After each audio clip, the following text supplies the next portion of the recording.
సినిమాయిన మహా నేను mister B. నా మాట సూటిగా ఉంటది. మ్యాటర్ క్లియర్‌గా ఉంటుంది. మీరు చూస్తున్నారు మిస్టర్ బి ఛానల్. ఈ వీడియోలో మనం మాట్లాడుకుందాం గ్లోబల్ స్టార్ రామ్ చరణ్ నటించిన game changer movie 2 days world wide total collections report. రెండో రోజున ప్రొడక్షన్ టీమ్ ఎటువంటి పోస్టర్ రిలీజ్ చేయలేదు.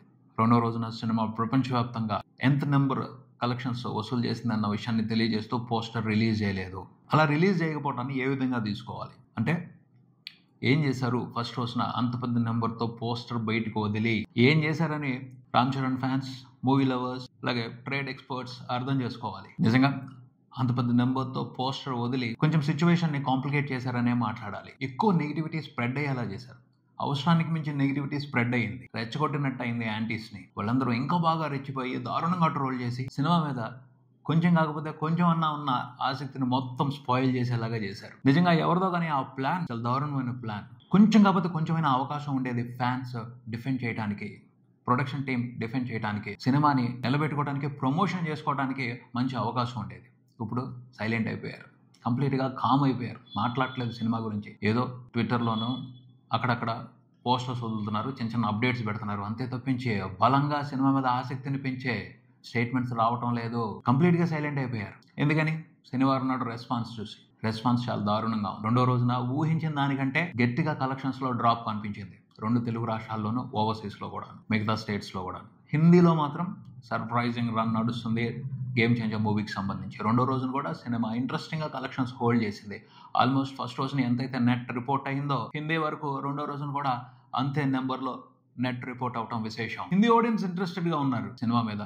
ఎటువంటి నెగిటివిటీ పట్టించుకోకుండా రామ్ చరణ్ని ఎంకరేజ్ చేయడం కోసం వాళ్ళు ముందుకు వస్తున్నారు. హిందీలో కూడా బీభత్సమైన ట్రోలింగ్ నడిచింది ఈ సినిమా మీద. దారుణమైన నెగిటివ్ రివ్యూలు పడ్డాయి. అయినప్పటికీ రెస్పెక్ట్ ఇస్తున్నారు రామ్కి. వాళ్ళు ఇష్టపడిన రామ్కి రెస్పెక్ట్ ఇస్తున్నారు. అలాంటి రెస్పెక్ట్ని ఇక్కడ తగ్గించేలా చేశారు. గేమ్ చేంజర్ మూవీ పబ్లిసిటీకి సంబంధించి మూవీ టీమ్ వ్యవహరిస్తున్న విధానాన్ని చూస్తే హ్యాండ్స్ అప్ అనేశారు, చేతులు ఎత్తేశారు. ఇంక చాలు, ఈ సినిమాకి మనం ఏమీ చేసే ఉపయోగం లేదు అని వదిలేసినట్టే అనిపించింది. అంత సైలెంట్ అయిపోయారు. ఎస్, సినిమాలో కంటెంట్ కరెక్ట్గా లేదు, కాకపోతే పండగ అడ్వాంటేజ్ ఉంది కదా, కొన్ని హైలైట్స్ ఉన్నాయి కదా, పాటలు బాగున్నాయి కదా, వాటిని చూపించి పబ్లిసిటీ చేసి కొంత కాకపోతే కొంత బిజినెస్ వెనక్కి తెచ్చుకునే అవకాశం తీసుకోవాలి కదా. ఛాన్స్ లేకుండా చేశారు. కంప్లీట్ గా నెగిటివిటీకి సరెండర్ అయిపోయారు. వదిలిపెట్టేశారు సినిమాని. అర్థం అవుతుంది. పండగ 3 రోజులన్నా మంచి కలెక్షన్స్ తెచ్చుకుందాం అన్న ఉద్దేశం కూడా లేకుండా పోయింది. అంటే శనివారం నాడు కనిపించిన రెస్పాన్స్ అంత దారుణంగా ఉంది. ఎవరైనా సరే ఆ రెస్పాన్స్ తట్టుకుని సినిమాకి ఇంకా పాజిటివ్ హైప్ వస్తుంది అని ఊహించడం కష్టమే. నిజంగా చాలా దారుణంగా 2 తెలుగు స్టేట్స్ లో సినిమా డ్రాప్ అని చూసింది శనివారం నాడు. ఇంకా కాంపిటీషన్ కూడా లేదు. 2 రోజులు వదిలిపెట్టారు సినిమాకి. అయినా రెండో రోజున 2 తెలుగు రాష్ట్రాల్లో సినిమాకి ఇంట్రెస్టింగ్ నెంబర్స్ రిపోర్ట్ అవ్వలేదు. ఫస్ట్ వీకెండ్ అయిపోయిన తర్వాత వర్కింగ్ డేస్ లో రిపోర్ట్ అవుతాయి చూడండి. కొత్త సినిమాకి, పెద్ద స్టార్ హీరో సినిమాకి ఆ రేంజ్ లో రిపోర్ట్ అయ్యాయి. అంతేగాని విడుదలైన రెండో రోజే సినిమాకి రిపోర్ట్ అయ్యే నెంబర్స్ లాగా అయితే కనిపించలేదు. శనివారం నాడు గేమ్ చేంజర్ మూవీకి 2 తెలుగు రాష్ట్రాల వరకు అన్ని ఏరియాల్లో రిపోర్ట్ అయిన కలెక్షన్స్ చూస్తే కన్ఫర్మ్ అందులో అనుమానమే లేదు. ఎందుకంటే కంటెంట్ యాక్సెప్టబుల్ గా లేదు. ఎన్నో ప్రాబ్లమ్స్ ఉన్నాయి కంటెంట్ లో. వాటన్నిటిని డైజెస్ట్ చేసుకోవటం, అడ్జస్ట్ చేసుకోవటం చాలా కష్టం. ఎంత రామ్ చరణ్ మీద అభిమానం ఉన్నా ఆ కంటెంట్ ని అడ్జస్ట్ చేసుకోవడం కొంచెం కష్టమే. ఫ్యాన్సే అడ్జస్ట్ చేసుకోలేకపోతున్నారు. అర్థం అవుతుంది. ఫ్యాన్స్ సరిగ్గా అడ్జస్ట్ చేసుకుని సినిమాను కాపాడుకోవాలి అనుకుంటే రెండో రోజున ఆ రేంజ్ లో కలెక్షన్స్ రావు. అంత దారుణంగా కలెక్షన్స్ రావు. ఫ్యాన్సే సినిమా మీద హోప్ వదిలేశారు. ఇంకా మిగతా ప్రేక్షకులకి ఎలా వస్తుంది సినిమా మీద ఆసక్తి? చేసేదేమీ లేదు. ఎందుకంటే జరగాల్సింది జరిగిపోయింది. ఇప్పుడు దాన్ని ఏ విధంగానూ మార్చలేరు. పరిస్థితి తీవ్రంగా ఉంది కాబట్టి మూవీ టీం కూడా ఏం చేసింది, 14వ తారీఖున రిలీజ్ చేస్తాం పాట, నానా హైరానా పాట అప్పుడు రిలీజ్ చేస్తా ఉన్నారు. అంటే ఈ 3 రోజులు మంచి కలెక్షన్స్ వస్తాయి. మళ్ళీ ఒక ఇంట్రెస్ట్ పెంచడం కోసం అప్పుడు వదులుదాం అనుకున్నారు పాటని. కానీ రెండో రోజే కలెక్షన్స్లో డ్రాప్ చూసేప్పటికీ ఏదో ఒక విషయం కావాలి, ఏదో ఒక ఇంట్రెస్ట్ సినిమా మీద క్రియేట్ చేయాలి. వేరే ఏ ఆప్షన్ కనిపించలా. సో పాటను యాడ్ చేసేసాం అని సండే నుంచే వదిలేశారు. ఆ పాటకు సంబంధించి కూడా టెక్నికల్ ప్రాబ్లం ఏదో వచ్చి ఆపేమని చెప్పారు, కానీ కాదట. తమని చెప్తున్న ఎక్స్ప్లెనేషన్ ప్రకారం అయితే ఫ్లో డిస్టర్బెన్స్ అవుతుంది, అందుకనే పాటను ఆపారు. దేవరా మూవీలో కూడా అలాగే ఆపారు. తర్వాత కొన్ని రోజుల తర్వాత పాటని యాడ్ చేశారు. సో ఆ పాటను చూడటం కోసం మళ్ళీ ఫ్యాన్స్ వస్తారు కాబట్టి ఆ అడ్వాంటేజ్ తీసుకుందామని అనుకున్నారు. అది కూడా వర్కౌట్ అవ్వలేదు. అనుకున్న టైం కంటే 2 రోజుల ముందలే పాటని యాడ్ చేసేసారు. దానివల్ల కూడా పెద్ద బెనిఫిట్ ఉండకపోవచ్చని అర్థం అవుతుంది. చేసేదేమీ లేదు. ఖచ్చితంగా ఓటమిని అంగీకరించాల్సిందే.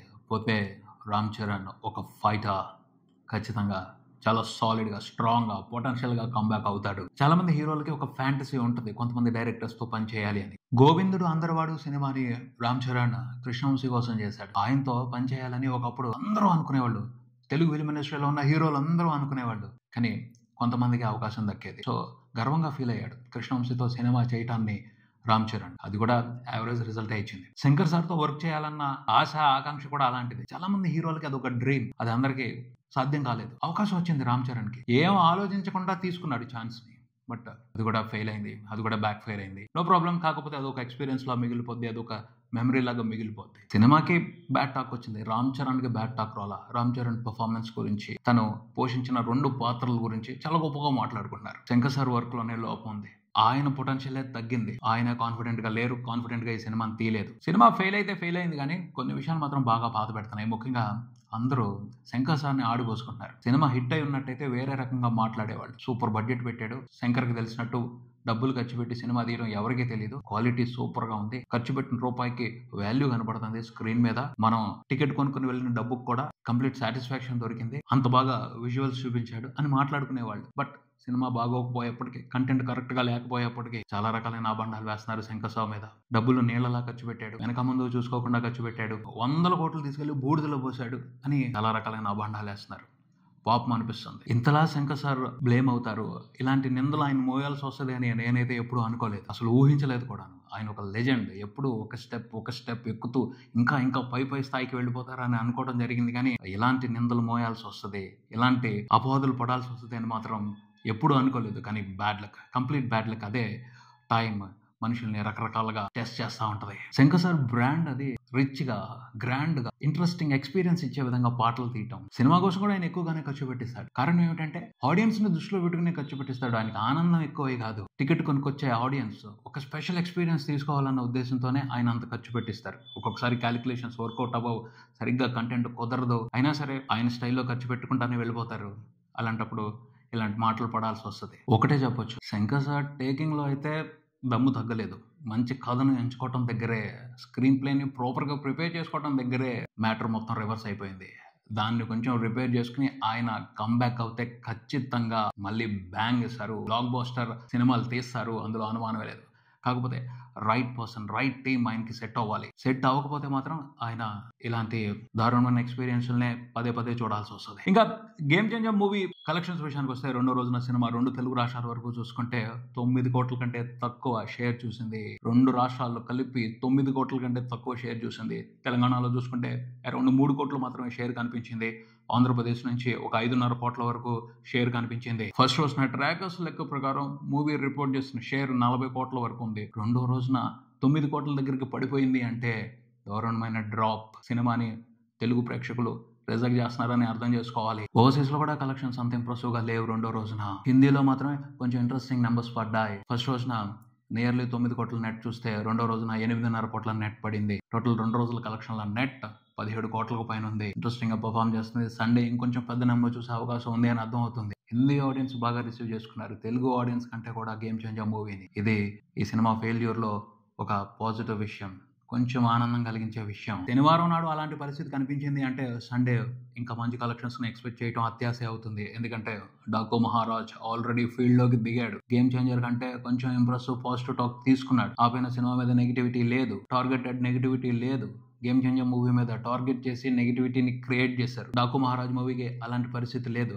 కంటెంట్ అబోవ్ యావరేజ్ ఉన్నప్పటికీ మంచి పాజిటివ్ రెస్పాన్స్ ఉంది. పాజిటివ్ గా సినిమాకి హైప్ ఇస్తున్నారు. అనుకూల మీడియా బాగా లేపుతుంది సినిమాని. ఖచ్చితంగా అది కలిసి వస్తుంది. పండగ అడ్వాంటేజ్ ఉంది. సో డాకు మహారాజ్ ఈ పాజిటివ్ అంశాలన్నింటినీ తోడు తీసుకుని పెద్ద నెంబర్స్ పడతాడు. పండగ అడ్వాంటేజ్ ని సాలిడ్ గా ఉపయోగించుకుంటాడు, అర్థం అవుతుంది.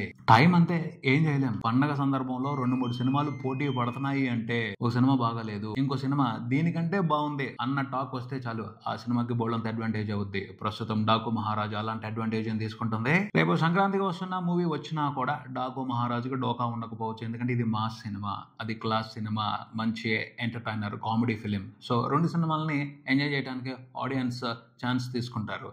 సో ఈ 2 సినిమాలు కూడా సంక్రాంతికి బాక్స్ ఆఫీస్ దగ్గర మంచి సందడి చేయబోతున్నాయి, అర్థం అవుతుంది. గేమ్ చేంజర్ కి మాత్రం బ్యాడ్ లక్కే. ఇది ఇక్కడికి, మరో వీడియోతో మళ్ళీ కలుద్దాం. ఈ వీడియో మీకు నచ్చితే లైక్ చేయండి, మీ ఫ్రెండ్స్ తో షేర్ చేసుకోండి, మీ అభిప్రాయాన్ని కామెంట్ చేయండి, ఈ ఛానల్ ని సబ్స్క్రైబ్ చేయండి. నేను mister B, keep watching mister B channel. Thank you.